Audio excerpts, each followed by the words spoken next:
கிறிஸ்துக்குள் பிரியமானவர்களே, இந்த காலங்களிலே அந்த சமூகத்திலே நாம் கூடி வர கர்த்தர் கிருபை செய்தார். நம்ம எல்லாரும் ஆராதனையின் ஆசீர்வாதத்துக்காக நம் தலை வணங்கி ஜெபம் பண்ணுவோம்.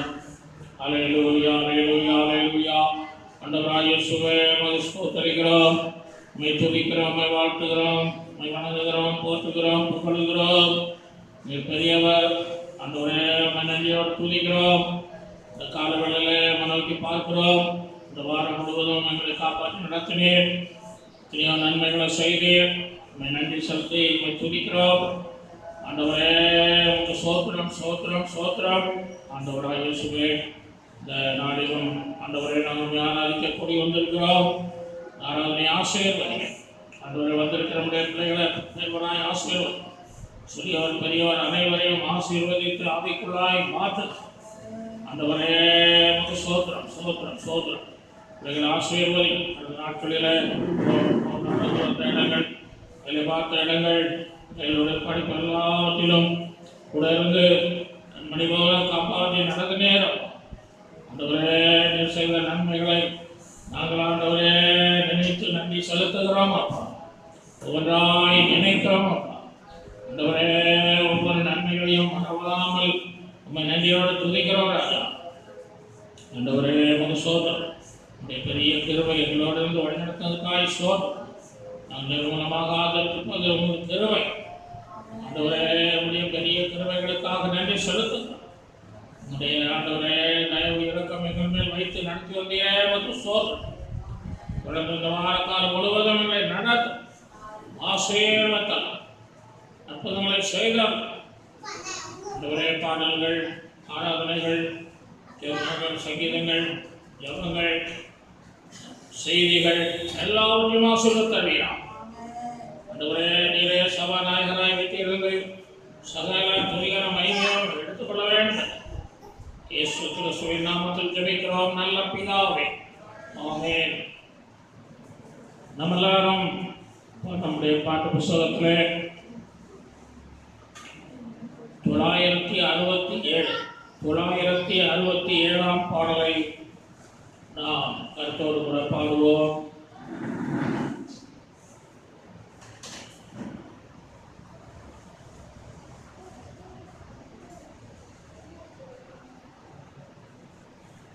வல்லமை தேவன் நன்மைகள் செய்தார் ஸ்தோத்திரி, வாக்குகள் மாறா கிருபைகள் தந்தார் ஸ்தோத்திரி.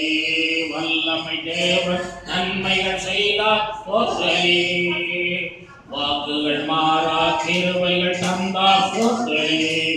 ஸ்தோத்திரி, தினமே ஸ்தோத்திரி, ஸ்தோத்திரி, தினமே ஸ்தோத்திரி, ஸ்தோத்திரி, தினமே ஸ்தோத்திரி, ஸ்தோத்திரி, மனமே ஸ்தோத்திரி.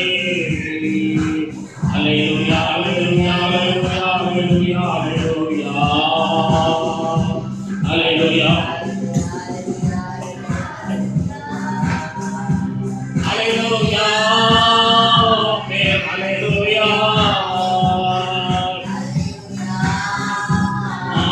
அல்லேலூயா, அல்லேலூயா, ஆமென், அல்லேலூயா, அல்லேலூயா, ஆமென், அல்லேலூயா. வறண்ட பாதையில் வழியை காட்டினார் ஸ்தோத்திரி, வாதை நேரத்தில் வைத்தியரானார் ஸ்தோத்திரி. வறண்ட பாதையில் வழியை காட்டினார் ஸ்தோத்திரி, வைத்தியரானார் ஸ்தோத்திரி. ஸ்தோத்திரி, மனமே ஸ்தோத்திரி, ஸ்தோத்திரி, மனமே ஸ்தோத்திரி, ஸ்தோத்திரி, தினமே ஸ்தோத்திரி, ஸ்தோத்திரி, மனமே ஸ்தோத்திரி. அல்லேலூயா, அல்லேலூயா, அல்லேலூயா, அல்லேலூயா, அல்லேலூயா, அல்லேலூயா,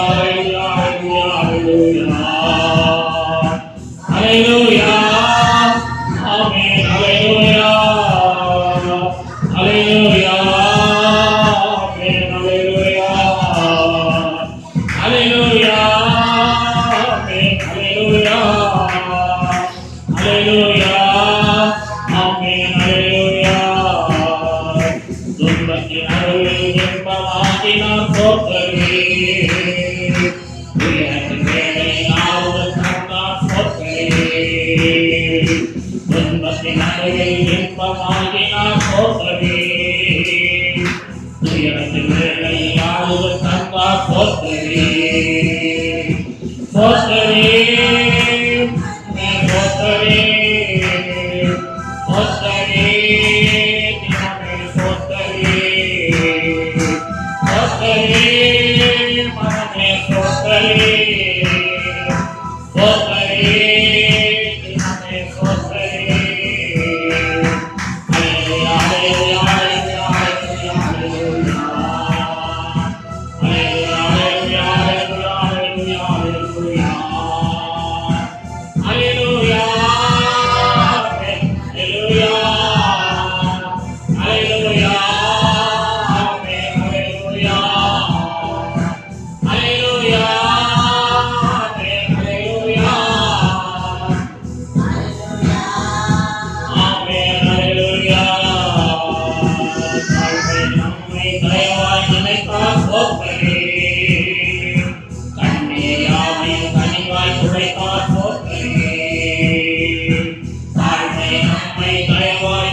Sotari, maname sotari, sotari, diname sotari, sotari, maname sotari, sotari, diname sotari.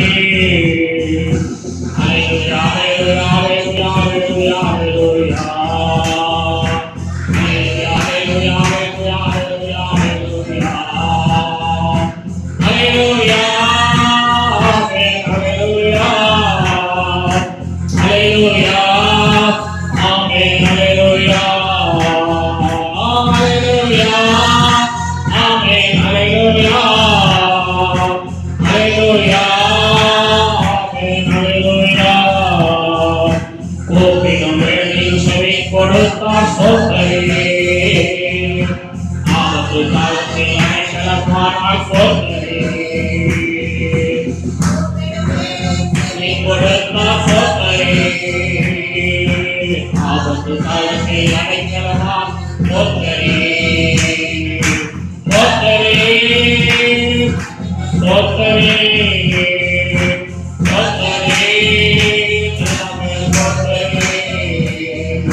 பாட்டு.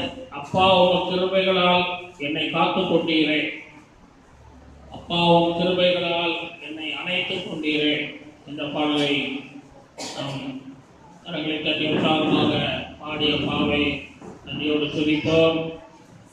அப்பா உம் கிருபைகளால் என்னை காத்துக் கொண்டீரே, அப்பா உம் கிருபைகளால் என்னை அணைத்துக் கொண்டீரே, அப்பா உம் கிருபைகளால் என்னை காத்துக் கொண்டீரே, அப்பா உம் கிருபைகளால் என்னை அணைத்துக் கொண்டீரே. காக்கி நடத்தும் கிருபை இதோ, தாழ்வில் நினைத்த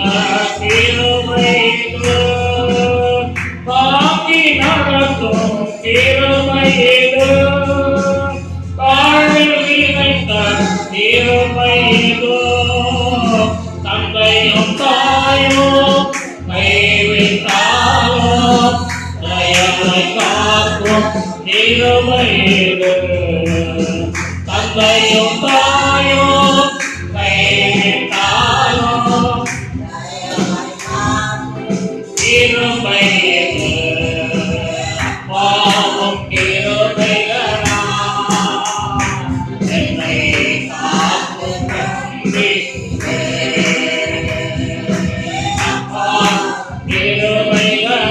கிருபைகளால் என்னை அணைத்துக் கொண்டீரே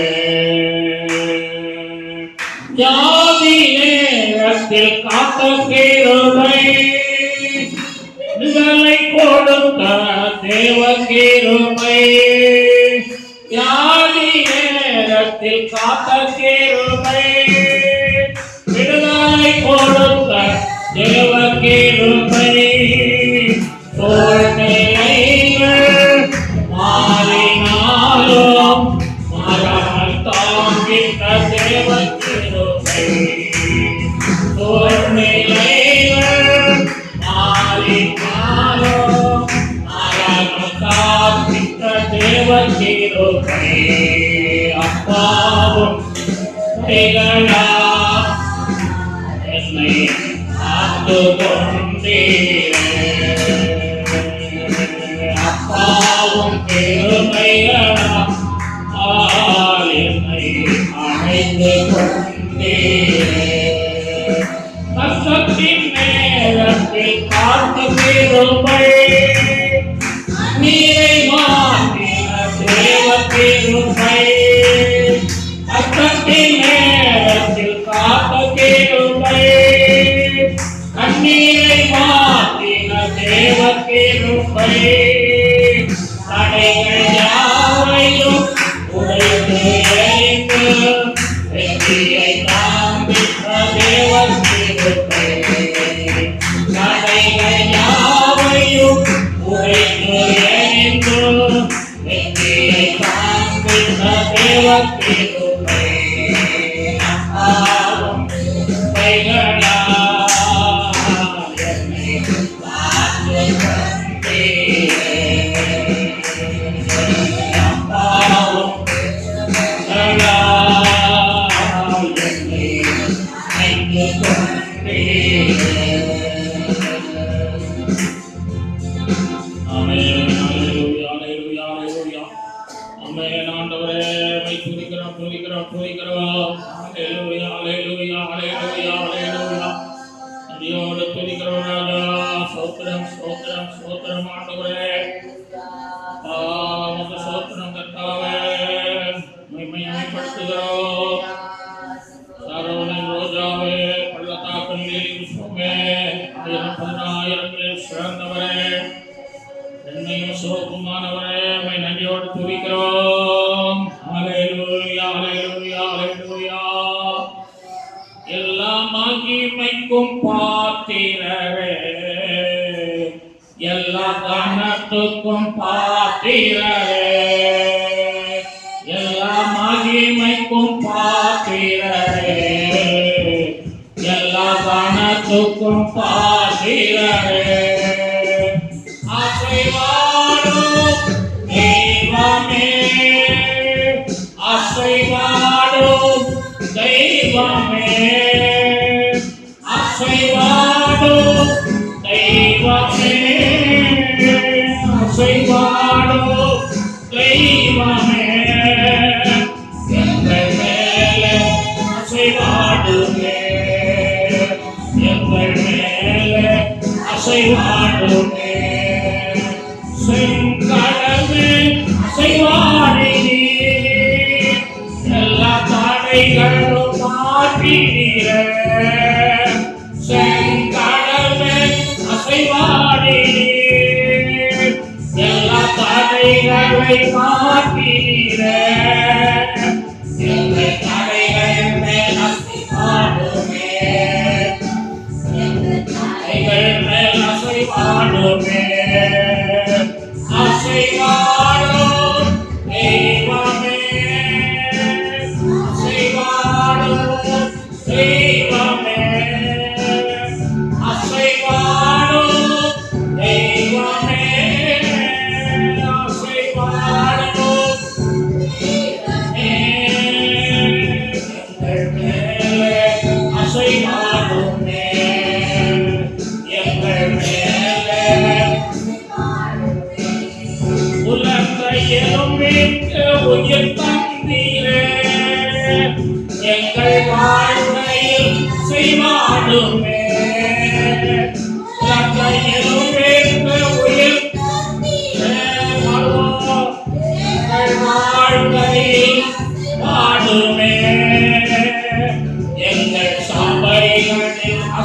அசைவாடுமே எங்கள் ஊழியத்தில் அசைவாடுமே அசைவாடும் தெய்வமே அசைவாடும் தெய்வமே எங்கள் மேலே அசைவாடுமே எங்கள் மேலே எரிகோ மதி மீது அசைவாடினே எல்லா தடைகளை மாற்றினீரே எரிகோ மதி மீது அசைவாடினே எல்லா தடைகளை மாற்றினீரே எங்கள் தடைகள் மேல் அசைவாடுமே எங்கள் மேலே அசைவாடுமே அசைவாடும் தெய்வமே அசைவாடும் தெய்வமே எங்கள் மேலே அசைவாடுமே எங்கள் சபையில் அசைவாடுமே பவுலும் சீலாவும் பாடும்போது சிறைச்சாலையில் அசைவாடினே பவுலும் சீலாவும் பாடும்போது அசைவாடினே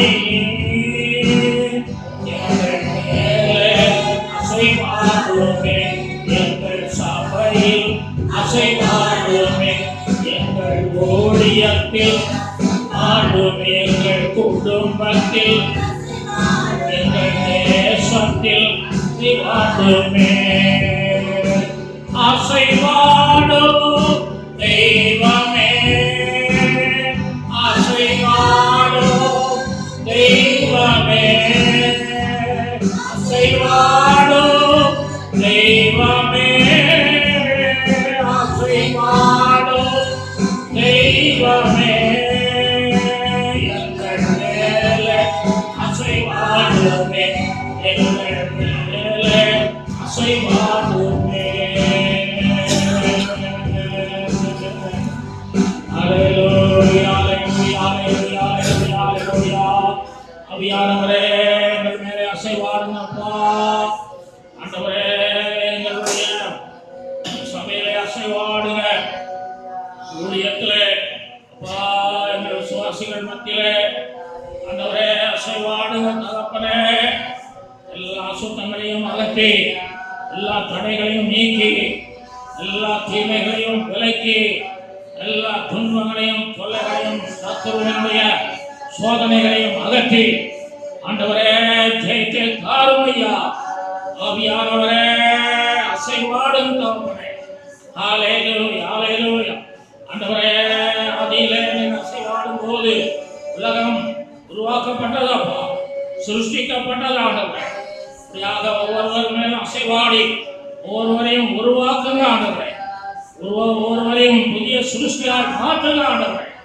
ஒவ்வொருவர் மேலும் ஆண்டவரே அந்த அமருங்க ஆண்டவரே நீங்க தங்குகிற ஆலயமாய் ஒவ்வொருவரையும் ஆசீர்வதிங்க ஆண்டவரே ஹல்லேலூயா ஹல்லேலூயா ஹல்லேலூயா ஹல்லேலூயா ஆமென் மை துதிக்கிறோம் நான் எதற்காக பிடிக்கப்பட்டேனோ அதை பிடித்துக் கொள்ளும்படி ஆசையாய் தொடருகிறேன் பாடுங்க ஒப்பு கொடுத்து பாடுங்க இதற்காக பிடிக்கப்பட்டேனோ அதை பிடித்துக் கொள்ளும்படி ஆசையாய் தொடருகிறேன் பாடுகள் வந்தால் கஷ்டங்கள் வந்தாலும் தொடர்ந்து ஓடுகிறேன் பாடுகள் வந்தாலும் தொடர்ந்து ஓடுகிறேன் தொடர்ந்து ஓடுகிறேன் நான் எதற்காக பிடிக்கப்பட்டேன்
உங்களை நாங்கள் அன்போடு அழைக்கிறோம் வாருமையா என்று அழைக்கிறோம், வாருமையா பலகரே என்று அழைக்கிறோம். ஹல்லேலூயா ஹல்லேலூயா ஹல்லேலூயா. ஆண்டவரே, எங்கள் மக்களே நீர் இருந்தால் அற்புதங்கள் நடக்கும், எங்கள் மக்களே நீர் இருந்தால் அதிசயங்கள் நடக்கும், எங்கள் மக்களே இருந்தால் பெரிய காரியங்கள் நடக்கும். எங்கள் மத்தியிலே நீர் வாருமையா, எங்கள் சபையிலே வாருமையா, எங்கள் உள்ளத்திலே வாரும், எங்கள் இல்லத்திலே வாரும். எங்கள் தொழிலில், எங்களுடைய பிரயாசங்களில், எங்களுடைய படிப்பில், எல்லாவற்றிலும் வாரமாப்பா ஒரே வந்து ஆசீர்வதியும் தான்.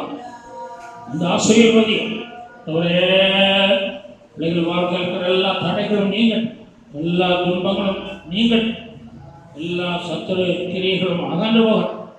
ஆண்டவரே ஆசீர்வதித்தரும். ஆண்டவரே ஒரு சோதனை இந்த ஆசீர்வாதத்தினால் பிள்ளைகளை நிரப்பி நடத்துமா. வாரமாக காலம் முழுவதும் கண்மணிவாக காத்து நடத்துங்கப்பா.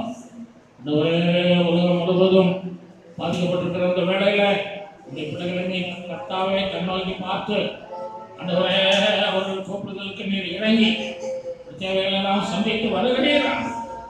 விசுவாச மக்களுடைய தேவைகள் எல்லாமே சந்திக்கிறேன். அந்த தினமும் சந்தித்து ஒரு குறையில்லாமல் நடத்துகிறீரா. நம்முடைய வனாந்தரத்தை ஒரு குறையில்லாமல் நடத்தின தெய்வம், ஒரு குறையில்லாமல் நடத்துகிறீர்கள். ஆசீர்வதிங்கத்தான். ஆலயத்துக்கு வர முடியாத சூழ்நிலையிலும் இருக்கிற இடங்களிலே அவர்கள் முன்னோக்கி பார்த்து உங்களுடைய ஆசீர்வாதங்களை பெற்றுக்கொள்ளணும். அப்பாவை அழைத்து ஆண்டவரே உங்களிடத்திலிருந்து எல்லா நன்மைகளையும் பெறணும். அப்பாவை நன்றியோடு துதித்து ஸ்தோத்திரித்து மகிமைப்படுத்தி ஆராதிக்க தொழுது கொள்ள எங்களுக்கு நல்ல கிருபைகளை தந்தாலும் ஆண்டவரே தேடுகிறவர்களுக்கு ஒரு நன்மை குறையாது. ராஜா வீட்டில் இருந்தபடி உண்மை தேடட்டும். அப்பா பகலாய் உண்மை தேடி இந்த நன்மைகளை பெற்றுக்கொள்ளட்டும். திருப்தியாய் ஆசீர்வதித்து நடத்துங்க. தேவைகள் வாங்கைகளை பூர்த்தி செய்யுங்க. சமாதானத்தினாலே நிரப்பி நடத்துங்க. ஆண்டவரை ஊழியத்தையும் தொடர்ந்து செய்ய எங்கள் கிருபை தாங்க. உடைய ஆசீர்வதிங்க. புதிய ஆத்மாக்களை தாங்க, புதிய ஜனங்களை தாங்க, புதிய குடும்பங்களை தாங்க. ஆண்டவரே புதிதாக வருகிற ஜனங்களுக்கும் நன்மைகள் செய்யலாம். இதை விடாமல் நடத்துங்கப்பா. இந்த பலத்த கரம், காக்கும் கரம், பலமிழ கரம், அற்புதம் செய்கிற கரம் பிள்ளைகளோடு இருப்பதாம். இயேசுவின் நாமத்தில் ஜெபிக்கிறோம் நல்ல பிதாவே, ஆமென். சங்கீத புஸ்தகத்தை நாம் எடுத்து வாசிக்கலாம். 16ஆம் சங்கீதம், சங்கீதம் 16.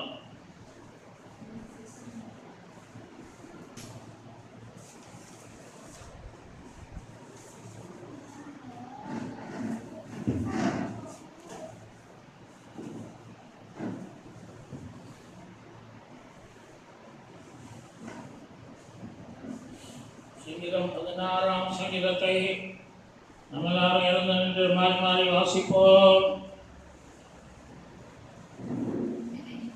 தேவனே, என்னை காப்பாற்றும், உம்மை நம்பி இருக்கிறேன். நெஞ்சமே கர்த்தரை நோக்கி தேவரீரின் ஆண்டவராய் இருக்கிறீர். செல்வம் போக வேண்டியதாயிராமல் பூமியில் உள்ள பரிசுத்தவான்களுக்கும் நான் என் முழு பிரியத்தையும் வைத்திருக்கிற மகாத்மாக்களுக்கும் அது வேண்டியதாய் இருக்கிறது என்று சொன்னாய்.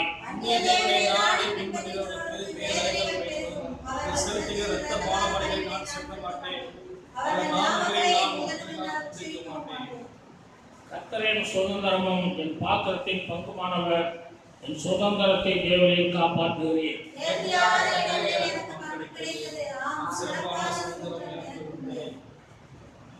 எனக்கு ஆலோசனை தந்த கர்த்தரை துதிப்பேன்.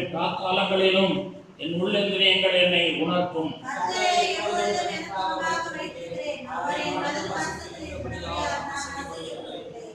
ஆகையால் என் இருதயம் பூரித்தது, என் மகிமை கடிகோர்ந்தது, என் மாம்சமும் நம்பிக்கையோட தங்கி இருக்கும்.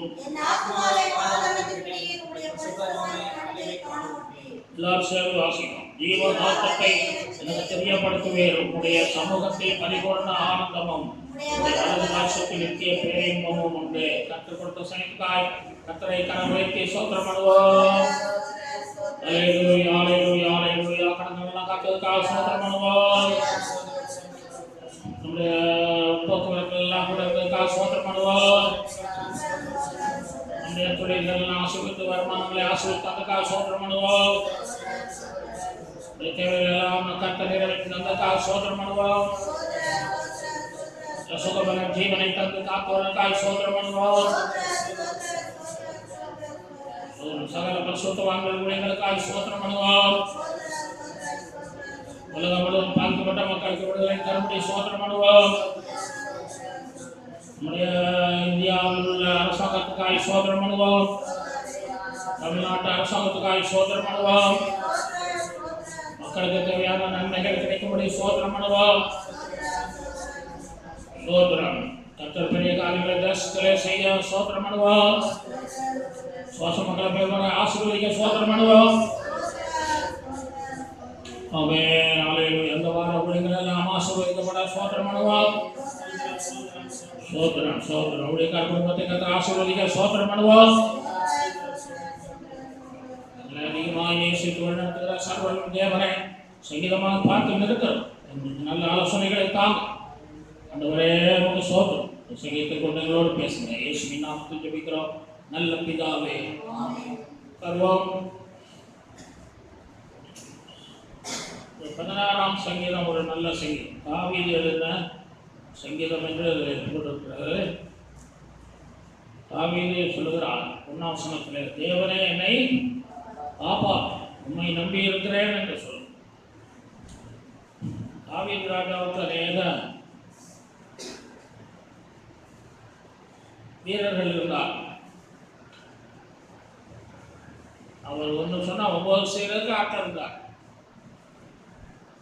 ஒரு முறை அந்த யாக்கோபின் கிணற்றுள்ள தண்ணீரை குடிக்க ஆசைப்பட்டு அங்கே என்ன செய்தார், 3 பேரை அனுப்பினார். அவர்கள் எதிரிகளுடைய பாளையங்களெல்லாம் கடந்து என்ன செய்தார்கள், உயிரை கையில் பிடித்து கொண்டு போய் அவர்கள் தண்ணீர் கொண்டு வந்தார் என்று சொல்லிப்பார். அப்படிப்பட்ட வீரர்கள் அவருக்கு இருந்தார்.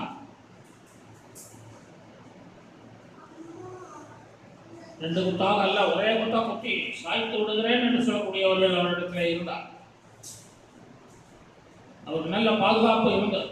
ஆனாலும் கூட அவர் அதையெல்லாம் நம்பிக்கை வைக்கவில்லை. மனிதர்களை நம்பவில்லை. தன்னோடு கூட இருக்கிறவர்களை நம்பவில்லை.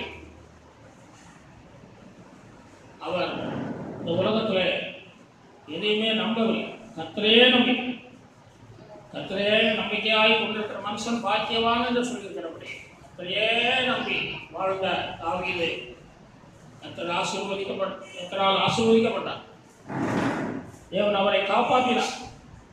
சவுல் 13 முறை அவனை கொல்வதற்கு வந்தார். அநேக சத்துருக்கள் அவனுக்கு விரோதமாக எழுதினார். சத்துருக்கள் தலைமயிலும் அதிகமாக இருக்கிறார்கள் என்று அவர் சொல்கிறார். இப்படிப்பட்ட சூழ்நிலையிலும் தாவீதை கர்த்தர் என்ன செய்தார், ஒரு சேதம் இல்லாமல் காப்பாற்றினார். சொந்த மகனே எழுப்பினார். சொந்த மாமன் வீட்டாரே சத்துரு என்று சொன்னது போல வீட்டாரே எழுப்பினார். சத்ருவா எழுப்பினார்.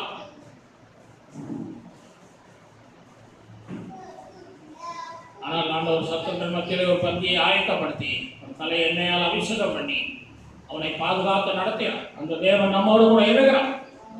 நம்மையும் காப்பாற்றி நடத்த வல்லமையுள்ளவராக இருக்கிறார். நம்ம அவரையே நம்பி இருந்தால் காப்பாற்றுவோம்.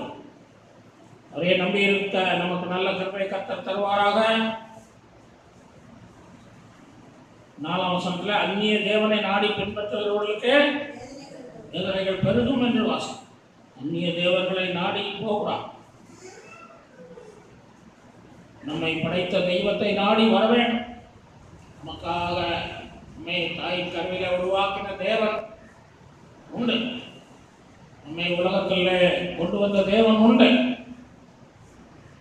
நம்மை சிருஷ்டித்த தேவனை நாம் கண்டுபிடிக்க வேண்டும். அந்நிய தேவனை நாடி பின்பற்றக்கூடாது. தாத்தா சொன்னார்கள், பாட்டி சொன்னார்கள் என்று சொல்லி நாம் போகக்கூடாது.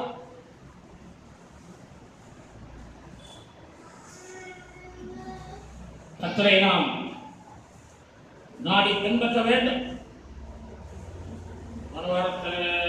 முந்தின வாரத்தில் பார்த்தோம் யாப்பேசை குறித்து. யாப்பேஸ் இஸ்ரவேலின் தேவனிடத்தில் வந்தபோதுதான் ஆசீர்வதிக்கப்பட்டான். சகோதரத்திலே அவன் கனப்படுத்தப்பட்டு உயர்ந்த நிலைமைக்கு வந்தான் என்றுவான். அதுபோல அவன் கர்த்தரை அறியாத காலங்கள் வரைக்கும் வேதனைகள் அவனுக்கு இருந்தது. அந்நிய தேவனே அவன் நாடி வேதனைகள் பட்டான். கர்த்தரிடத்தில் வந்தபோதே அவன் வேதனைகள் மாறி அவனுடைய வாழ்க்கை சந்தோஷமாய் மாறிட்டு என்றுவார். அதுபோல நாம கூட கர்த்தரிடத்தையே என்ன செய்வோம்? கர்த்தரையே நாடி பின்பற்றுவோம். கர்த்தர் நம்மை ஆசீர்வதிப்பான்.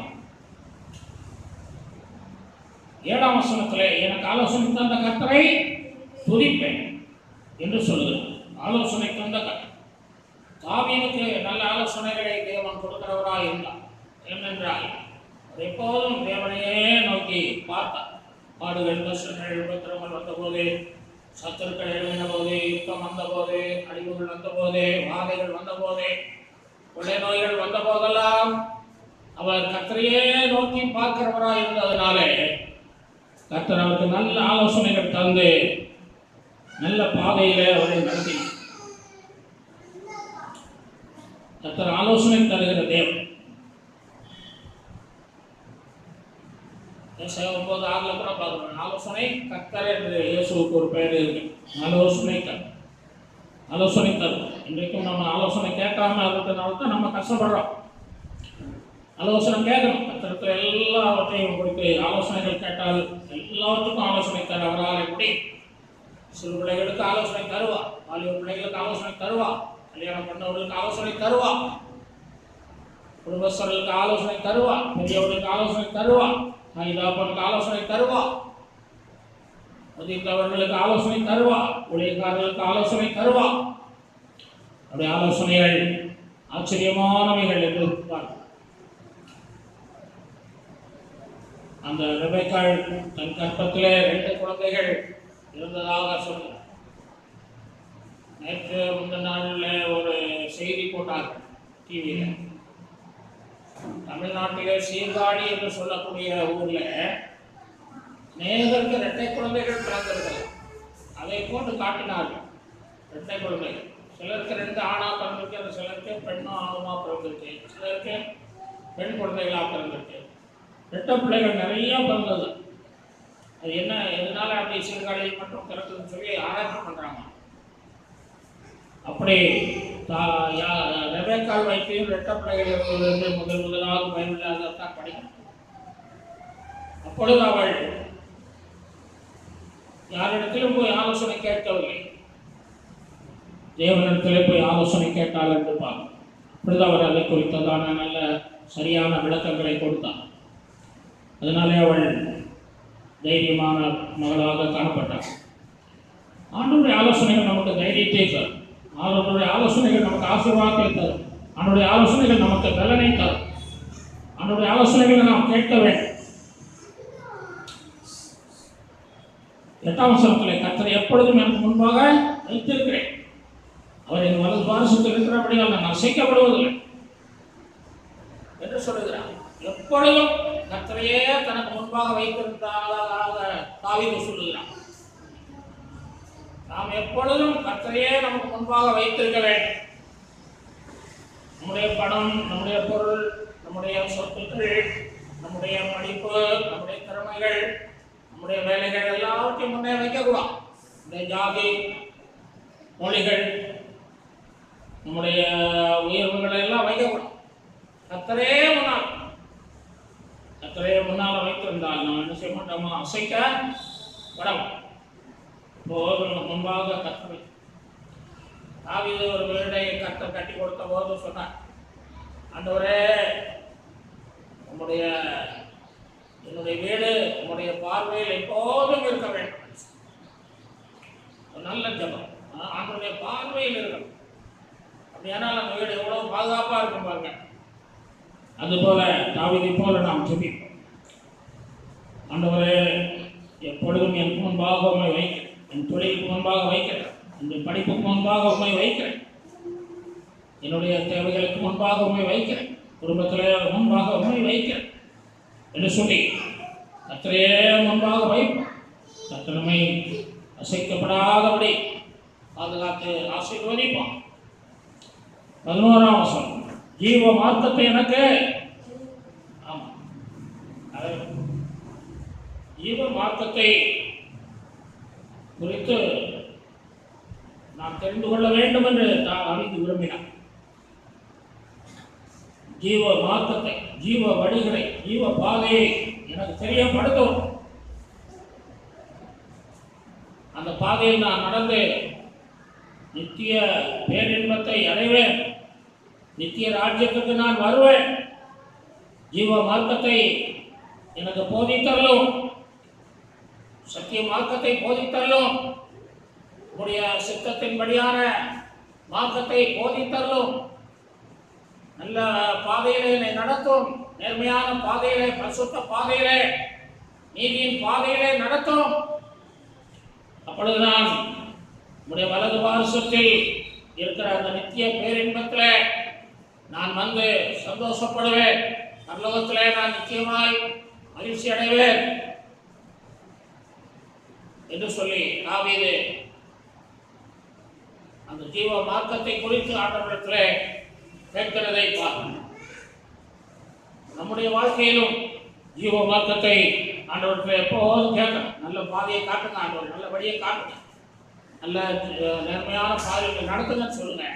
கர்த்தர் தாவே நடத்தின உங்களை நடத்தி முடிவிலே அவருடைய ராஜ்யத்திலே சேர்த்து ஆசீர்வதிப்பார். தன்னை முடிஞ்சோம் அன்பு அதிகமாக நேசிக்கிற நல்ல ஆண்டவரே, சங்கீதமான பார்த்து நிற்கிறோம். அவரை ஆசிர்வத்தீர், சங்கீத ஆசிர்வத்தீர், நல்ல செய்திகளை தந்தேன் ஆண்டவரை. இன்னும் தொடர்ந்து தேவனுடைய செய்திகளை எங்களுக்கு ஆசீர்வதித்து தார். இந்த பிள்ளைகளை பேர்பட ஆசீர்வதி காத்துக்கொள். உடைய கிருபை கூட இருப்பதா இயேசுவின் நாமத்தில் துதிக்கிறோம். நல்ல அல்லேலூயா. நம்மை உயர்த்தி கர்த்தருக்கு 3 அல்லேலூயா சொல்வோம். அல்லேலூயா, அல்லேலூயா. ஆமென். நாம் தேவனுடைய செய்திக்கு கடந்து செல்வோம். வேதத்தில் இயேசு கிறிஸ்துவுக்கு சீசனாக இருந்த, அப்போஸ்தலனாக இருந்த அந்திரேயாவை குறித்து நாம் அந்த நாளிலே பார்க்க போகிறோம். யோவான் எழுதின சுவிசேஷம் 1ஆம் அதிகாரம் 35 முதல் 37 வரைக்கும் நாம் வாசிக்கும் போது, மறுநாளிலே யோவானும் அவனுடைய சீசரில் 2 பேரும் நிற்கும்போது இயேசு நடந்து போகிறதை அவன் கண்டு, இதோ தேவ ஆட்டுக்குட்டி என்றான். அவன் அப்படி சொன்னதை அவ்விரண்டு சீசரும் கேட்டு இயேசுவுக்கு பின் சென்றார்கள் என்று சொல்லி நாம் வேதத்திலே வாசிக்கிறோம்.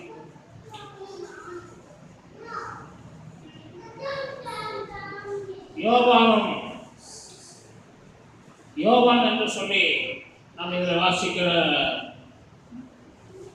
அந்த யோவான் இயேசுவுக்கு ஞானஸ்நானம் கொடுத்த ஸ்நாபகனாகிய யோவானாக இருக்கிறான். அப்போஸ்தலனாகிய யோவான் ஒருவர் உண்டு.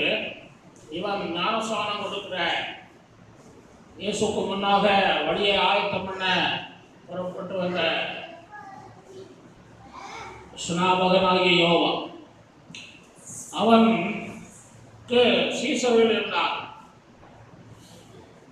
இயேசுக்கு முன்னாலே ஊழியத்துக்கு வந்து விட்டான்.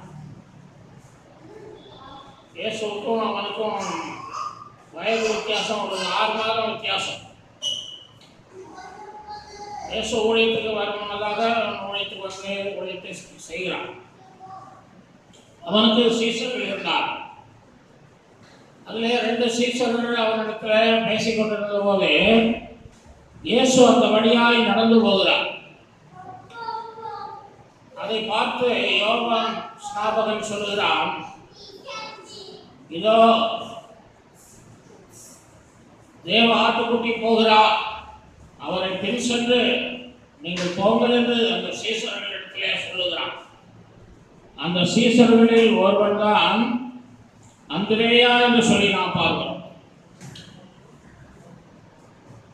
அது 40வது வசனத்திலே நாம் அதை குறித்து பார்க்கிறோம். யோவான் சொன்னதை கேட்டு அவருக்கு பின் சென்ற 2 பேரில் ஒருவன் சீமோன் பேதுருவின் சகோதரனாகிய அந்திரேயா என்பவன் என்று சொல்லி நாம் பார்க்கிறோம். இந்த அந்திரேயா என்பவன் அந்த யோவானுடைய சீசனாக இருக்கிறான். இருந்து நல்ல பொறுப்பாக ஊழியத்தை கவனித்து செய்கிறவனாக இருக்கிறான்.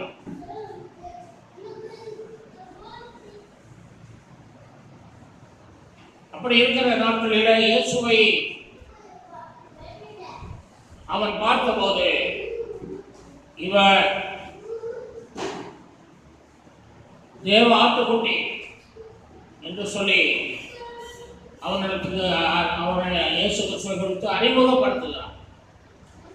அடுத்து நீங்கள் போய் அவருக்கு ஊழியம் செய்யுங்கள், அவருக்கு சீஷராகுங்கள், அவர் உங்களை அப்போஸ்தலனாக உயர்த்துவார், மேன்மைப்படுத்துவார் என்று சொல்லி அவன் சொல்லக்கூடியவனாக இருக்கிறான். அதை கேட்டபோது அந்த 2 சீஷர்களும் இயேசுவின் இடத்துல கடந்து போனார்கள். அதில் ஒருவன் தான் அந்திரேயாவாக இருக்கிறான். அவனை இயேசு கிறிஸ்து தம்மிடத்தில் தனக்கு சீசனாக அவனை அவர் தெரிந்து கொண்டார், கூட வைத்து நடத்தினார் என்று சொல்லி நாம் பார்க்கிறோம். இந்த அந்திரேயாவை குறித்து நாம் வேதத்தில் 7 இடங்களிலே நாம் பார்க்கிறோம். அவனை குறித்த நல்ல சுபாவங்களை நாம் பார்க்கிறோம். அதை குறித்து இந்த நாளிலே நாம் தியானிக்க கர்த்தர் நமக்கு கிருபை தருவாராக. ஆமென். முதலாவதாக அவன் ஒரு நல்ல தலைவனை உடையவனாக இருக்கிறான். நல்ல தலைவனாகிய யோவான் ஸ்நாபகன் ஒரு நல்ல தலைவன். அவனுடைய பெற்றோருக்கு வயதான காலங்களிலே அவன் பிறந்து அவன் வனாந்தரங்களிலே இருந்து தேவனோடு கூட தன் காலத்தை செலவு பண்ணி தேவனுடைய சுத்தத்தை அறிந்து தேவனுடைய ஊழியத்தை அவன் வல்லமையாய் செய்கிற ஒரு தேவ மனுஷனாக இருக்கிறான். இயேசு கிறிஸ்துவுக்கு ஞானஸ்நானம் கொடுத்தவன் அவன் தான் என்று சொல்லி நாம் பார்க்கிறோம். அப்படிப்பட்ட ஒரு பெரிய தலைவனை உடையவனாக இருக்கிறான். நல்ல தலைவனை உடையவனாக, நல்ல சத்தியத்தை போதிக்கக்கூடிய, நல்ல உண்மையை சொல்லக்கூடிய, ஜனங்களை சரியான பாதை நடத்தக்கூடிய ஒரு நல்ல தலைவனாக யோவான் ஸ்நாபகன் இருக்கிறான். அப்படிப்பட்ட ஒரு தலைவனை இவன் உடையவனாக இருந்தான். அவன் யூத பாரம்பரியங்களை உடை தெரிந்த ஒரு தலைவனாக இருக்கிறான். பாவத்தை பாவம் என்று கண்டித்து உணர்த்திய ஒரு தலைவன். அந்த நாட்களிலே வாழ்ந்த ஏரோது ராஜாவுக்கு கூட பயப்படாமல் அவன் செய்த பாவத்தை கண்டித்து உணர்த்தினான் என்று சொல்லிப்பார். அவன் தலை வெட்டப்பட்டு அவன் மரிக்கும் தருவாய் கூட அவன் தைரியம் உள்ளவனாக பாவத்தை எதிர்த்து நின்றவன் என்று பார்க்கிறோம். அவன் ஒரு பரிசுத்தமான தேவ மனிதனாக இருக்கிறான். அப்படிப்பட்ட ஒரு தலைவனை உடையவனாக அந்திரேயா இருக்கிறான். அந்திரேயா ஒரு நல்ல தலைவனை அவன் தெரிந்து கொண்டான். நாமும் நல்ல தலைவர்களை தெரிந்து கொள்ள வேண்டும், நல்ல ஊழியர்களை தெரிந்து கொள்ள வேண்டும், நல்ல விசுவாசிகளை தெரிந்து கொள்ள வேண்டும். நாம் நல்லவர்களை தெரிந்து கொள்ள வேண்டும். அப்படி தெரிந்து கொண்டால் நம்முடைய வாழ்க்கையும் ஆசீர்வாதமாக இருக்கும். இரண்டாவதாக நாம் பார்க்கிறோம், உடனே கீழ்ப்படுகிறவனாக இருக்கிறான். உடனே கீழ்ப்படுகிறான். யோவான் 1:35-36 வசனத்தில் வாசிக்கிறோம், இதோ தேவ ஆட்டுக்குட்டி என்றதும் கீழ்ப்படிந்து புறப்பட்டு போய் இயேசுவை பின்பற்றினான் என்று சொல்லி வேதம் சொல்லுகிறது. உடனே கீழ்ப்படிந்து போகிறான் பாருங்க. அவ்வளவு காலங்கள் பல வருஷங்கள் அந்த யோவானிடத்தில் அவனுக்கு சீசனாக இருந்தாலும் சொன்ன உடனே புறப்பட்டு போகிறாங்க. சிலர் என்றால் போக மாட்டாங்க. ஏன்னா இயேசுனா யாரும் தெரியாது, அவனுக்கு தெரியாது. நாம் கூட திடீரென்று ஒரு வேலையை விட்டு இன்னொரு வேலைக்கு போகுதுன்னா எவ்வளோ கஷ்டமாக இருக்குது. நம்ம அறிந்த முதலாளியை விட்டு, தெரிந்த தொழிலை விட்டு, தெரிந்த மக்களை விட்டு எப்படி போவது என்று சொல்லி பல விதங்களில் யோசிக்கிறோம். அதற்கு சில காலங்கள் எடுத்துக்கொள்ளுகிறோம். ஆனால் அந்த யோவான் அந்திரேயா அப்படி அல்ல. உடனே கீழ்ப்படிந்து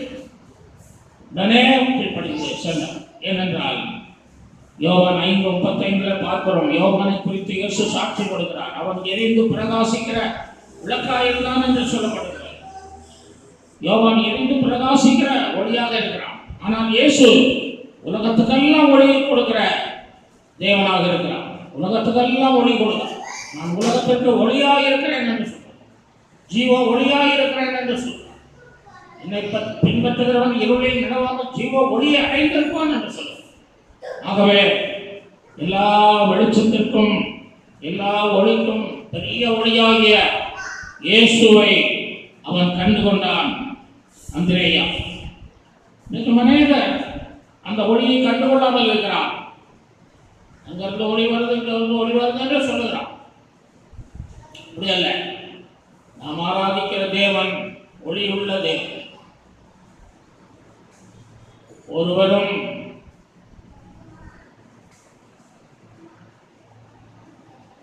கடந்து போக முடியாத ஒளியாய் இருக்கிறான், வெளிச்சமாய் இருக்கிறான். ஆதியில உலகத்தை அவர் படைத்த போதே முதலாவதாக அவர் வெளிச்சத்தை தான் உண்டாக்கினார். பூமி எல்லாம் இருளாய் இருந்தது. ஆகவே இருளில் நடக்கிற ஜனங்கள் பெரிய வெளிச்சத்தை கண்டார்கள் என்று சொல்லி இயேசு பிறப்பின் செய்தியை குறித்து நாம் படிக்கிறோம். இயேசு இருள்களை போக்குகிற நல்ல ஒளியாக, பெரிய ஒளியாக இருக்கிறான். இந்த பெரிய ஒளியை அவன் பார்த்த போதே அவன் இந்த யோவானை விட்டு இயேசுவை பின்பற்றினான். நாமும் இந்த உலகத்தில் பெரிய பெரிய அரசியல் தலைவர்கள், உலக தலைவர்கள், குடும்ப தலைவர்கள் எல்லாம் நாம் உடையவர்களாக இருக்காங்க. ஆனால் நல்ல தலைவராகிய இயேசு கிறிஸ்துவை, நல்ல ஒளியாகிய, வெளிச்சமாகிய, நல்ல தெய்வமாகிய, நமக்காக ஜீவனை கொடுத்த இயேசு கிறிஸ்துவை நாம் பின்பற்ற ஆயத்தமாக இருக்க வேண்டும். அந்திரேயா இயேசுவை பின்பற்றின போதே அவன் பெரிய அப்போஸ்தலனாக உயர்த்தப்பட்டான். அப்போ மத்தேயு எழுதின சுவிசேஷம் 10ஆம் அதிகாரம் 2ஆம் வசனத்தில் வாசிக்கிறோம். ஆண்டவர் சீஷர்களை 12 பேரை தெரிந்து கொண்டு அவர்களை அப்போஸ்தலர்கள் என்று சொல்லி அவர்களுக்கு அவர் அந்த கனத்தை, மகிமையை, திருடத்தை சூட்டும் போது அந்த அந்திரேயாவும் அதில் ஒருவனாக இருக்கிறான் என்று சொல்லி நாம் வாசிக்கிறோம். ஆகவே ஆண்டவரிடத்தில் அந்த வந்த அந்த அந்திரேயாவை தேவன் உதறி தள்ளிவிடவில்லை. அவனை அற்பமாக எண்ணவில்லை. அவனை சாதாரணமாக மதிக்கவில்லை. அவன் பெரிய அப்போஸ்தலனாக உயர்த்தினான். ஆமாம், இயேசு கிறிஸ்துவாகிய வெளிச்சத்தினிடத்திற்கு, ஒளியின் இடத்திற்கு நீங்கள் வரும்போதே நீங்களும் அந்த ஒளியை பின்பற்றுவீர்கள். அந்த ஒளி ஆகிய இயேசு உங்களை ஆசீர்வதித்து உங்களை பெரியவர்களாக உயர்த்தும். 3ஆவதாக வாசிக்கிறோம், சொந்த வீட்டில் சாட்சியுள்ளவனாக இருந்தான். யோவான் 1ஆம் அதிகாரம் 41-42 வசனங்களில் நாம் பார்க்கிறோம். அவன் முதலாவது தன் சகோதரனாகிய சீமோனை கண்டு மேசியாவை கண்டோம் என்று சொன்னான். மேசியா என்பதற்கு கிறிஸ்து என்று அர்த்தமா. பின்பு அவனை இயேசுவிடம் கூட்டிக் கொண்டு வந்தார். இயேசு அவனை பார்த்து, யோனாவின் மகனாகிய சீமோன், சீமோன், நீ கேபா எனப்படுவாய் என்றார். கேபா என்பதற்கு பேதுரு என்று அர்த்தம். சொந்த வீட்டிலே அந்திரேயா சாட்சியாய் வாழ்ந்தான். ஆகவேதான் அவனுடைய அண்ணனாகிய பேதுரு தம்பிக்கு கீழ்ப்படுகிறான். தம்பி சொன்னவுடனே ஏற்றுக்கொள்கிறான். மேசியாவை கண்டோம் என்று அவன் சொல்லும்போது உடனே ஏற்றுக்கொள்கிறது மாத்திரமல்ல, அப்படியா என்று சொல்லி ஆச்சரியப்பட்டு அவன் அழைக்கும் போது கூடவே போகிறான். பேதுரு கூடவே அந்த அந்திரேயாகிய தம்பியோடு கூட அவன் புறப்பட்டு போய் இயேசு கிறிஸ்துவுக்கு சீசனாகிறான். இயேசு அவனுக்கு ஒரு புதிய நாமத்தை கொடுக்கிறான், புதிய பெயரை கொடுக்கிறான். நாமும் ஆண்டவரிடத்தில் வரும் பொழுது ஒரு புதிய பெயரை பெற்றுக் கொடுக்கிறான். அவருடைய நாமத்தினாலே விசுவாசம் உள்ளவர்களாய் அவரை ஏற்றுக்கொண்டவர்கள் எத்தனை பேர்களோ அத்தனை பேர்களும் தேவனை பிள்ளைகளாகும்படி அதிகாரம் கொடுத்தார். ஆண்டவரிடத்தில் வரும் பொழுது நமக்கு ஒரு புதிய பெயரை கொடுக்கிறார். புதிய பெயர், புதிய நாமத்தை கொடுக்கிறார். அது தேவனுடைய பிள்ளை என்பது, என்னுடைய பிள்ளை என்கிற அந்த உரிமையை கொடுக்கிறார். ஆண்டவர் நமக்கு தகப்பனாகிறார், நாம் அவருக்கு பிள்ளையாகிறோம். இதுதான் ஒரு பெரிய பதவி, பெரிய அதிகாரம். இதை விட பெரிய பதவி உலகத்தில் எதுவுமே கிடையாது. ஆகவே நாம் பதவி பட்டங்களை தேடி அடைய வேண்டாம். நாம் ஆண்டவருடைய பிள்ளையாக வாழ்வோம், ஆண்டவர் சாட்சியாக வாழ்வோம். நாம இருந்தால் என்ன சொல்லியிருப்போம்? அந்திரேயா கூப்பிடும் போது என்ன சொல்லியிருப்போம்? பேதுருவை கூப்பிடும் போது அவன் புறப்பட்டு உடனே போகிறான். நாம்னா என்ன சொல்லியிருப்பான்? ஓடா, நீ நேற்று வந்த பையன், நீ சொல்லி நான் கேட்கவா, எனக்கு எல்லாம் தெரியும்டா அப்படின்னு சொல்லி அசட்டை பண்ணி. ஆனால் பேதுரு பாருங்கள், அவன் ஒரு தாழ்மை உள்ளவனாக இருக்கிறான். உடனே கீழ்ப்படுத்தி சொல்லுகிறான். ஆம், பேதுருவும் தாழ்மையானவன், அந்திரேயாவும் மிகவும் தாழ்மையானவராக காணப்படுகிறான். பேதுருவின் சகோதரன் ஆகிய அந்திரேயா என்று சொல்லப்பட்டிருக்கிறது. அதற்கு அவன் என்ன செய்யல, இதை அற்பமாய் சொல்லப்பட்டிருக்கிறது என்று வருத்தப்படவில்லை. அவன் அதை சந்தோஷமாக ஏற்றுக்கொண்டு இன்னும் தன்னை தாழ்த்துகிறவனாக இருந்தான். அதுபோல நம்மை தாழ்த்தும் போதே கர்த்தர் நம்மை நிறைவாய் ஆசீர்வதிப்பான். நம்முடைய வீட்டில் நம்மை யாரும் மதிக்கிறார்களா என்று சொல்லி நாம் பார்க்கும்போது யாரும் மதிக்கிறதில்லை. ஏனென்றால் நம்முடைய வாழ்க்கையிலே சாட்சி இல்லை, அந்த வாழ்க்கையிலே உண்மை இல்லை. நம்முடைய வாழ்க்கையிலே நாம் எதையுமே பொறுப்போடு செய்வதில்லை. ஆகவே மதிக்க மாட்டேங்கிறான். ஆனால் அந்திரேயாவை மதித்து அவனுடைய சகோதரனாகிய பேதுரு இயேசுவிடத்தில் அழைக்கப்பட்ட போது உடனே போய் அவருக்கு சீசனானான் என்று பார்க்க காரணம், அந்த அந்திரேயா ஒரு நல்ல மனுஷனாக இருந்தான், நல்ல அவனாக இருந்தான், நல்ல பண்புள்ளவன், நல்ல பாசமுள்ளவன், எதையும் உண்மையாக செய்கிறவன், எதையும் அவன் பொறுப்பாய் நடத்துகிறவன். அந்த வீட்டிலே ஒரு சாட்சியாக இருந்ததுனாலே அவரை பின்பற்றி சென்றார். நாமும் சாட்சியாக இருந்தால் நம்மை அநேகர் பின்பற்றுவார்கள். அநேகரை ஆண்டவரிடத்தில் நாம் வழி நடத்த முடியும், அநேகரை கர்த்தருடைய பிள்ளைகளாக மாற்ற முடியும், அவனுடைய ஊழியக்காரர்களாய் கூட மாற்ற முடியும். ஆகவே நாம் சாட்சியுள்ளவர்களாய் வாழ்வோம், உண்மையுள்ளவர்களாய் வாழ்வோம், பரிசுத்தமுள்ளவர்களாய் வாழ்வோம். கர்த்தர் நம்மை கனப்படுத்துவார், நம்முடைய வீட்டாரும் நம்மை கனப்படுத்துவார்கள். பரிசுத்த ஆவி உள்ளத்தில் வரும் பொழுது அப்போஸ்தலர் 1:8 வாசிக்கிறோம், நீங்கள் பலன் அடைந்து எருசலேமிலும் யூதேயாவிலும் சமாரியாவிலும் பூமி கடைசி வரைக்கும் எனக்கு சாட்சியாக இருப்பேன் சொன்னார். ஆகவே பரிசுத்த ஆவியின் அபிஷேகத்தை பெற்ற பிள்ளைகள் தான் சாட்சியாய் வாழ முடியும். அபிஷேகம் பெற்ற அந்திரேயா சாட்சியாய் வாழ்ந்தார். குடும்பம் என்று சொன்னால் எவ்வளோ பிரச்சனைகள் இருக்கும், எவ்வளவோ தொல்லைகள் இருக்கும். எது செய்தாலும் அவர்கள் திருப்தி விட மாட்டார். ஆனால் கூட அப்படிப்பட்ட சூழ்நிலையிலும் பொறுமையாய் அவன் கீழ்ப்படைந்து தாழ்மையாய் நடந்ததுனாலே, சாட்சியாய் வாழ்ந்ததுனாலே அந்த குடும்பங்களை ஆதாயப்படுத்தினான். நாமும் குடும்பங்களை ஆதாயப்படுத்துகிறோம். மனைவியின் நடத்தினாலே புருஷன் ஆதாயப்படுத்தப்படுவான் என்று வேதம் சொல்லுகிறேன். ஆகவே குடும்பங்களில் நாம் சாட்சியாய் வாழ்ந்து குடும்பங்களை கர்த்தருடைய வரைக்கு ஆயத்தப்படுத்துவோம். நாலாவதாக ஆத்துமாக்களை இயேசுவிடம் வழி நடத்தினான். யோவான் எழுதின சுவிசேஷம் 12ஆம் அதிகாரம் 20 முதல் 22 வரைக்கும் வாசிக்கிறோம். பண்டிகையிலே ஆராதனை செய்ய வந்தவர்களில் சில கிரேக்கர்கள் இருந்தார். அவர்கள் கலிலேயா நாட்டு பெத்சாயிதா ஊரனாகிய பிலிப்புவினிடத்தில் வந்து, ஐயா, இயேசுவை காண விரும்புகிறோம் என்று அவனை கேட்டுக்கொண்டார். பிலிப்பு வந்து அதை இயேசுவுக்கு அறிவித்தார். பின்பு அந்திரேயாவும் பிலிப்புவும் அதை இயேசுவுக்கு அறிவித்தார் என்று சொல்லி நாம் அதில் வாசிக்கிறோம். கிரேக்கர்கள் பெரிய தத்துவ ஞானிகள், பெரிய அறிவாளிகள்.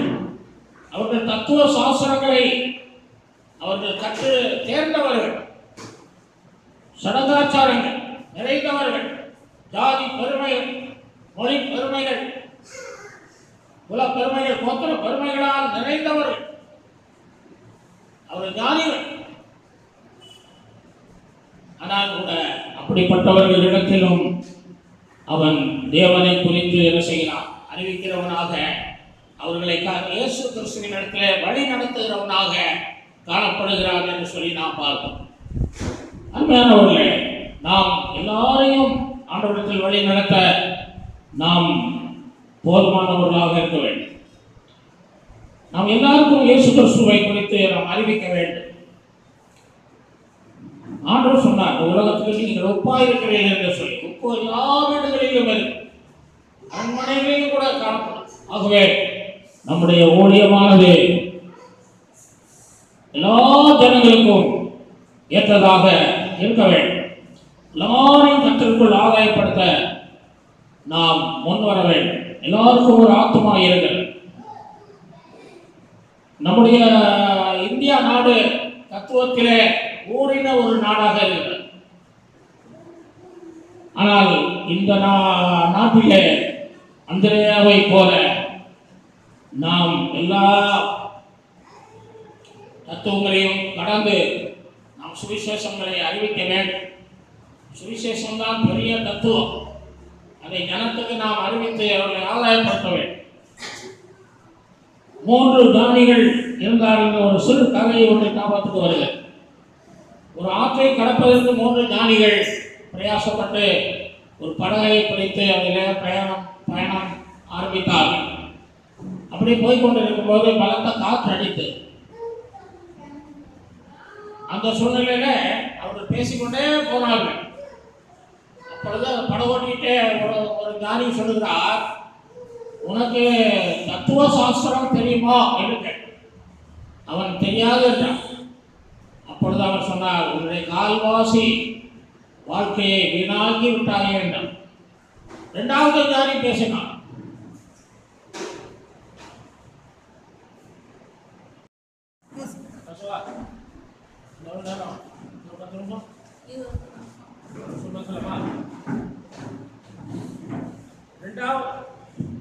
இரண்டாவது ஞானி பேசுகிறான். ஐயா, உனக்கு வானசாஸ்திரம் தெரியுமா என்று கேட்டான். அவன், ஐயா, நான் படிக்கவே இல்லையே என்று சொன்னான். அதுக்கு அந்த ஞானி சொன்னார், உன்னுடைய வாழ்க்கையில பாதி வாழ்க்கையை நீ கெடுத்து விட்டாயே என்று சொல்லி வருத்தப்பட்டான்.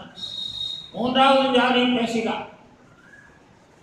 அவர் கேட்டார் படகோட்டியிடம், உனக்கு பூமி சாஸ்திரம் தெரியுமா என்று கேட்டார். அவன் சொன்னான், ஐயா, அதையும் நான் படிக்கவில்லையே என்று சொன்னான். அப்பொழுது அவர் சொன்னார், முக்கால்வாசி வாழ்க்கையை வீணாக்கி விட்டாயே தம்பி என்று சொல்லி வருத்தப்பட்டான். அப்படியே கொஞ்சம் தூரம் போகும்போது காற்று இன்னும் பலமாய் அடித்தது. அப்பொழுது அந்த படகோட்டி இவர்களிடத்துல கேட்டான், உங்களுக்கு நீச்சல் சாஸ்திரம் தெரியுமா என்று சொல்லி கேட்டான். அதற்கு அந்த 3 பேரும் முடித்தார்கள். ஐயோ, தெரியாதே, கற்றுக்கொள்ளவில்லையே என்று சொன்னான். அவன் சொன்னான், ஒரு காற்று பலமாய் அடிக்கிறது, படகு கவிழ்ப்பானால் உங்களுடைய முழு வாழ்க்கையும் வீணாய் போய்விடுமே. இந்த நீச்சல் சாஸ்திரத்தை கற்றுக்கொள்ளாமல் இருக்கிறீர்களே என்று சொல்லி அவன் வருத்தப்பட்டான். அப்படியே காற்று பலமாய் அடித்து கடலில் அந்த ஆற்றிலே படகு மூழ்கி விட்டது. அவனுக்கு நீச்சல் சாஸ்திரம் தெரிந்ததுனாலே அவன் கரை வந்து சேர்ந்தான். இவர்கள் 3 பேரும் தண்ணீரிலே மறித்து போனார். ஆகவே உலகத்திலே எவ்வளவோ சாஸ்திரங்களை கற்று தேர்ந்திருந்தாலும், பல கலைகளை கற்றிருந்தாலும், பல திறமைகளை உடையவர்களாக இருந்தாலும், பல நிலைகளில படித்து மென்மையான நிலைமையில உயர்ந்த நிலைமையில காணப்பட்டாலும், நாம் ஒன்றை கற்றுக்கொள்ள வேண்டியது நம்முடைய வாழ்வின் அவசியமாய் ஒன்று இருக்கிறது. அதுதான் இயேசு கிறிஸ்துவை தெய்வம் என்று விசுவாசிப்பது. இயேசுவை மெய்யான தேவனும் நித்திய ஜீவனுமாய் இருக்கிறார் என்று 1 யோவான் 5ஆம் அதிகாரத்திலே 20ஆம் வசனத்திலே வாசி. அவர் மெய்யான தேவனும் நித்திய ஜீவனுமாய் இருக்கிறார். ஆகவே அவரை நாம் விசுவாசித்து ஏற்றுக்கொள்ள வேண்டும். எல்லாமே அழிந்து போகும். படிப்பு, ஒன்று மேன்மையான பட்டம், பதவி, பணம், சொத்து, சுகம் எல்லாம் போய். ஆனால் இயேசுவை நீ அறிந்திருந்தால், ஏற்றுக்கொண்டிருந்தால், அவருடைய ரட்சிப்பை பெற்றிருந்தால், நீ ஒரு காலம் அழிந்து போக மாட்டான். அது உன்னை பரலோகத்தில் கொண்டு நடக்கும். பரலோக வாழ்க்கையை கொடுக்கும், நித்திய வாழ்க்கையை கொடுக்கும், நிலையான வாழ்வை கொடுக்கும். நீ மகிழ்ச்சியோடு வாழ உனக்கு கர்த்தர் உதவி செய்யும். நாம் அடுத்ததாக நாம் கடந்து செல்வோம். 5ஆவதாக விழிப்புள்ளவனாக அவன் காணப்படுகிறான். யோவான் எழுதின சுவிசேஷம் 6ஆம் அதிகாரம் 8-9 வசனங்களில் நாம் வாசிக்கும் போது, அப்பொழுது அவருடைய சீசரில் ஒருவனும் சீமோன் பேதுருவின் சகோதரனுமாகிய அந்திரேயா அவனை நோக்கி, இங்கே ஒரு பையன் இருக்கிறான், அவன் கையில் 5 வாற்கோதுமை அப்பங்களும் 2 மீன்களும் உண்டு, ஆனாலும் அவைகள் இத்தனை ஜனங்களுக்கு எம்மாத்திரம் என்றான். பாருங்கள், அந்திரேயா என்பவன் விழிப்பாய் இருக்கிறான், என்ன நடக்கிறது என்பதை கவனிக்கிறான், விவேகம் உள்ளவனாய் இருக்கிறான், சுறுசுறுப்புள்ளவனாய் இருக்கிறான். அவன் கண்கள் நல்ல கண்களாக இருக்கிறது. அவன் காரி சுத்தி உள்ளவனாக இருக்கிறான். உடனே டக்கென்று பதில் சொல்லுகிறான். இயேசு கேட்டா உடனே பதில் சொல்லுகிறான். பாருங்கள், அவன் அதையும் தெளிவாக சொல்லுகிறான். இங்கே ஒரு பையன் இருக்கிறான், அவனிடத்தில் 5 வாற்கோதுமை அப்பங்களும் 2 மீன்களும் இருக்கிறது என்று சொல்லுகிறான். அப்ப அவன் அதாகவே அவன் என்ன செய்திருப்பான், அந்த பையனிடத்துல போய் என்ன இருக்குன்னு சொல்லி ஆராய்ந்து பார்த்திருக்கிறான். 5 அப்பம் இருக்கிறதை எண்ணி பார்த்திருக்கிறான், 2 மீன் இருப்பதையும் பார்த்திருக்கிறான். பாருங்கள், அவன் அங்கே சும்மா ஏனோதானோ என்று இருக்கவில்லை. அவன் காரியத்தை அவன் கவனிக்கிறவனாக இருக்கிறான்.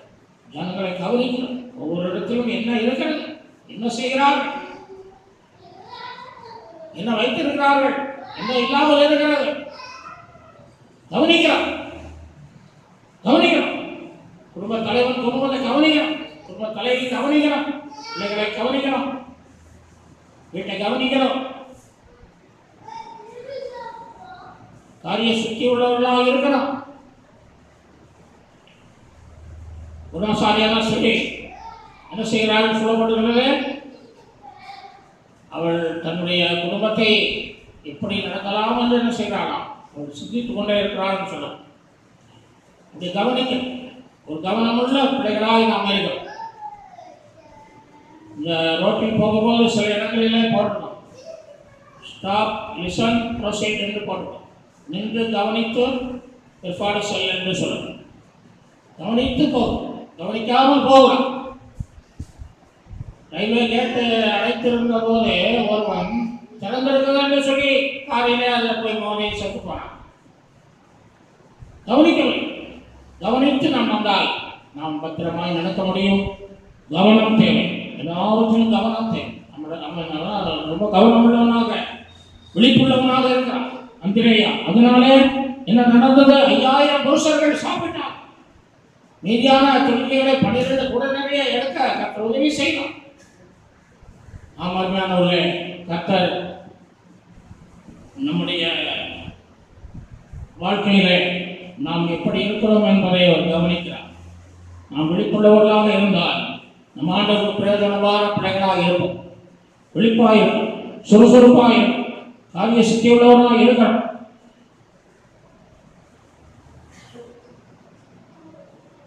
அந்த பையனும் பாருங்க, ஒரு சிறு பையனுக்கு 5 அப்பம் 2 மீன் இருக்குதுன்னு சொல்லும்போது அவன் கேட்டாலுமே கொடுக்குறான். அந்த பையனும் நல்ல பையனாக இருக்கிறான். கொடுக்கக்கூடியவனாக இருக்கும். அந்த சரியான இடத்துல அவன் வழி நடத்துகிறான். பாருங்கள், அந்த பயணம் கொடுக்கக்கூடிய சித்தர் உள்ளவனாக. ஆகவே பிள்ளையானவன் நடத்த வேண்டிய விதத்தில் நடத்தும் உயிர் வைகளும் அது விடாதிருப்பான்னு சொல்லப்படுது. ஆகவே நம்முடைய பிள்ளைகளை கொடுக்கிற சோகமுடைய பிள்ளைகளாய் சிறுவயதிலிருந்தே உருவாக்க வேண்டும். கர்த்தருக்கு காணிக்கை செலுத்துகிற பிள்ளைகளாய் உருவாக்க வேண்டும். மற்ற ஏழை பிள்ளைகளுக்கு உதவி செய்கிற பிள்ளைகளாய் நாம் உருவாக்க வேண்டும். மக்கள் உள்ள பிள்ளைகளுக்கு ஆதாரங்கள் எல்லாம் கொடுக்கிறவர்களாக இருக்க வேண்டும். நாம் ஏழைகளை விசாரிக்கிறவர்களாக இருக்க வேண்டும். நம்முடைய பிள்ளைகளை அப்படிப்பட்ட பாதையில் நாம் வழி நடத்த வேண்டும். முதலாவது அமெரிக்கா தேசத்தில் ராபர்ட் என்று சொல்லக்கூடிய ஒரு சிறுபையன் தான் காணிக்கையை முதலாவது சண்டே ஸ்கூலில் சேர்க்கிறான். அது பிறகுதான் காணிக்கை இருக்கிற பழக்கம் வந்தது என்று சொல்லப்படுகிறது. சிறு பிள்ளைகளை அப்படி நாம் உருவாக்கும் போதே உலகம் முழுவதுக்கும் அவர்கள் சாட்சியாக இருப்பார். அன்பானவர்களே, நம்முடைய வாழ்க்கையிலே நாம் கொடுக்கிற அனுபவம் உள்ளவர்களாக இருக்கும். அந்த ஏழை விதவை சாரிபாத்து விதவை சிறிய அடையை கொடுத்தாள். அதனால் பெரிய ஆசீர்வாதங்களை அவள் பெற்றுக்கொண்டாள். அந்த ஏழை விதவை 2 காசு போட்டாள். கர்த்தர் இன்றைக்கும் அவளை ஆசீர்வதித்து கொண்டே இருக்கிறார்.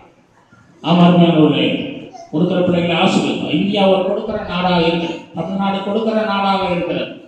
ஆகவே தமிழ் பிள்ளைகள் தமிழர்கள் எங்கிருந்தாலும் ஏழைகளுக்கு கொடுக்கிறார். இந்தியர்கள் எங்கிருந்தாலும் கொடுக்கிறார். மொழி, ஜாதி, ஜனம் வித்தியாசம் இல்லாமல் எல்லாரையும் நேசிக்கிறார்கள். ஆகவே ஆண்டவர் இந்தியாவை ஆசீர்வதிக்கிறார்.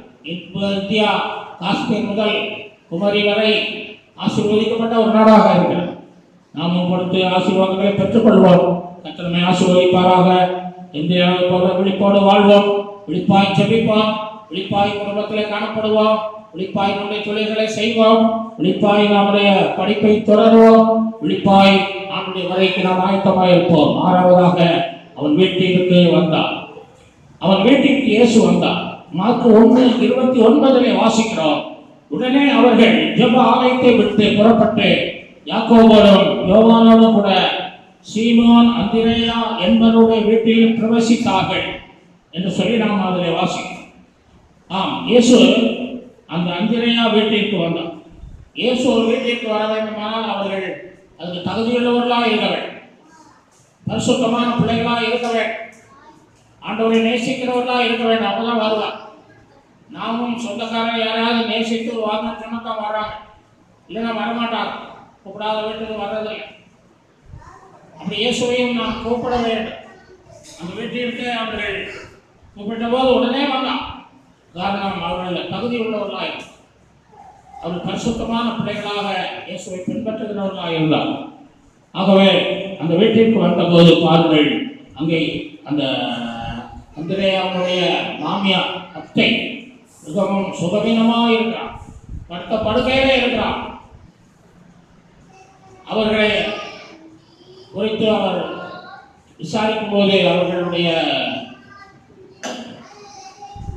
கடும் ஜுரத்தினாலே பாதிக்கப்பட்டதை சொல்லும் போதே உடனே ஆண்டவர் அவருடைய கையை பிடித்து தூக்கி விட்டார்.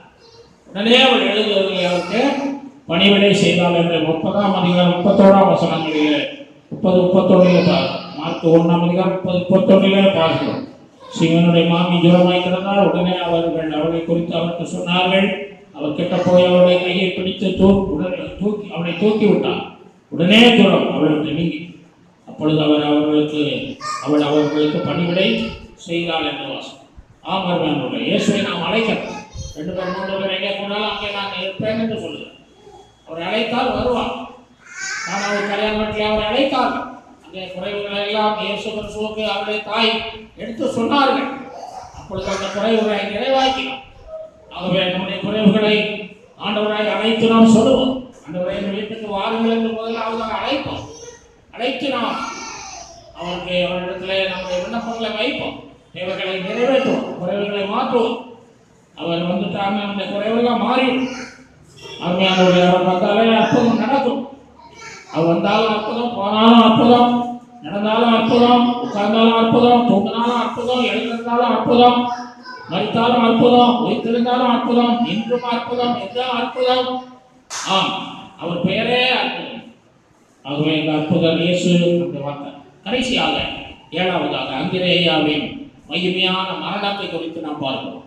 அந்திரேயாவின் மகிமையான மரணம். அவன் மகிமையாய் மரித்தான்.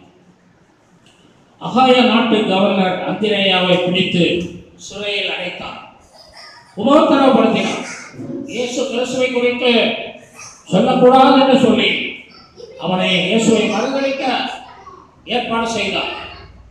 ஆனால் அந்த அந்திரேயா அவன் பயப்படவில்லை.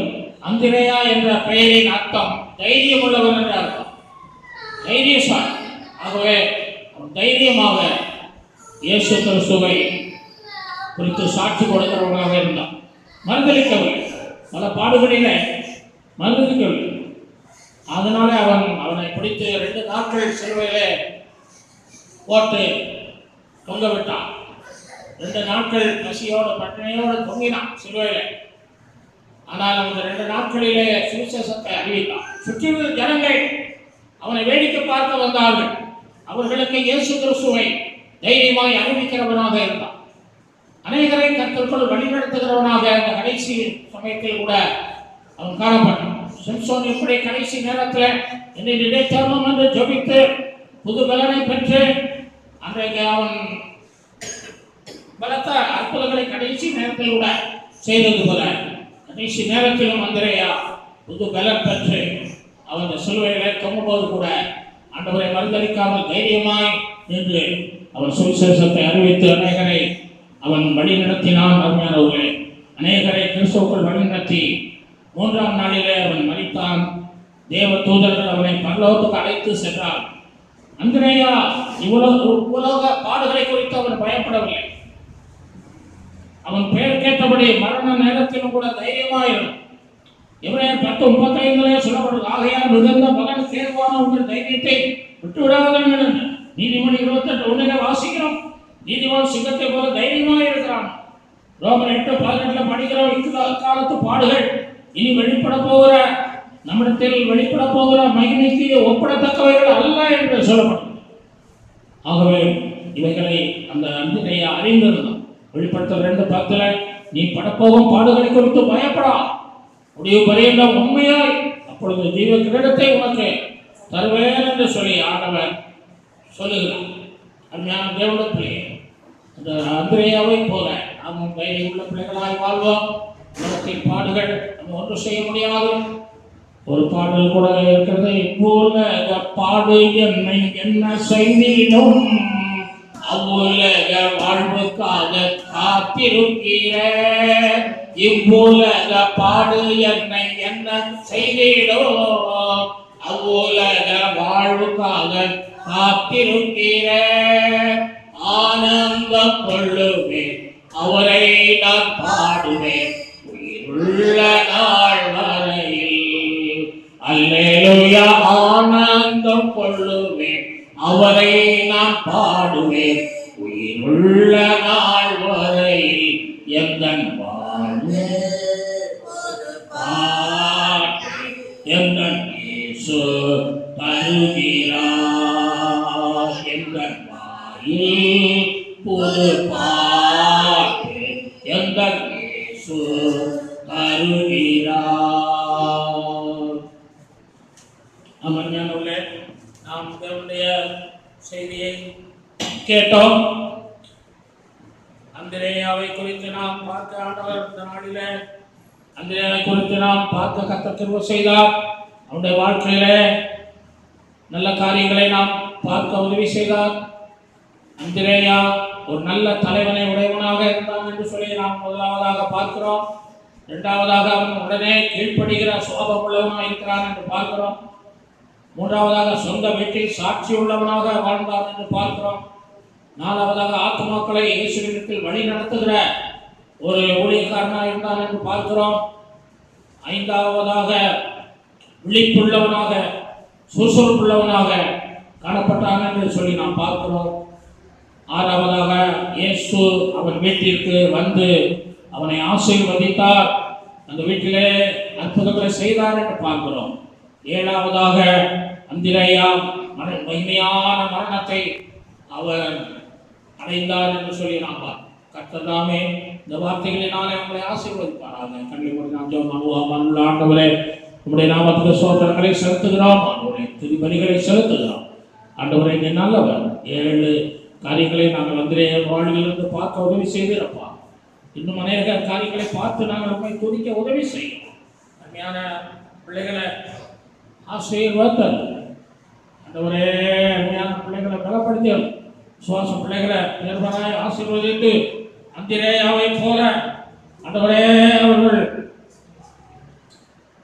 அந்திரேயாவின் வாழ்விலே கண்ட 7 காரியங்களை அவர்களும் கண்டு மகிழ்ந்த சந்தோஷப்பட்டு அந்த வாழ்விலே அவர்களை கடைப்பிடித்து நமக்கு முன்பாக நிற்க கிருபை தாரும். பெரிய காரியங்களை செய்கிறோம். இயேசு கிறிஸ்துவின் நாமத்தில் ஜெபிக்கிறோம் நல்ல பிதாவே. ஆமென். ஆத்துமாவே கர்த்தரை ஸ்தோத்திரே. உள்ளுடமே அவருடைய பரிசுத்த நாமத்தை ஆத்துமாவே கர்த்தரை அவர் செய்த சகல உபகாரங்களையும் மறவாதே. ஆமென். நம்முடைய கர்த்தராகிய இயேசு கிறிஸ்துவின் கிருபையும் பிதாவாகிய தேவனுடைய அன்பும் பரிசுத்த ஆவியின் ஐக்கியம் நம் அனைவரோடு சகல பரிசுத்தவான்களும் இன்றும் என்றும் மாறா அவருடைய வருகிற நாள் மட்டும் என்றென்றும் இருப்பதா. ஆமென். அல்லேலூயா, அல்லேலூயா, அல்லேலூயா. ஆமென். கர்த்தர் உங்களை ஆசீர்வதிப்பாராக. ஆமென்.